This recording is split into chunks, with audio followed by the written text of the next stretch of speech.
ஏழை. உபாகமம் 24:14-15.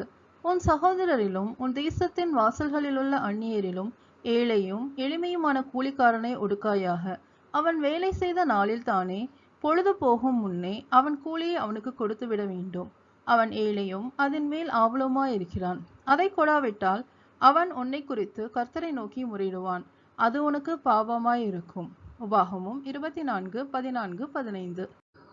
இணைச்சட்டம் 24:14-15. வறியவரும் எளியவருமான கூலியாள்கள் உன் இனத்தாராயினும் சரி அல்லது உன் நாட்டில் உன் நகர் வாயிலுக்குள் உள்ள அந்நியராயினும் சரி அவரை கொடுமைப்படுத்தாதே. அவரது கூலியை அந்தந்த நாளில் கொடுத்துவிடு. கதிரவன் மறையும் முன்னே கொடு. ஏனெனில் அவர் வறியவராயிருப்பதால் அவரது பிழைப்பு அதில் அடங்கியுள்ளது. இல்லையெனில் உனக்கு எதிராக ஆண்டவரை நோக்கி முறையிடுவார். அப்போது அது உனக்கு பாவமாகும். இணைச்சட்டம் 24:14-15.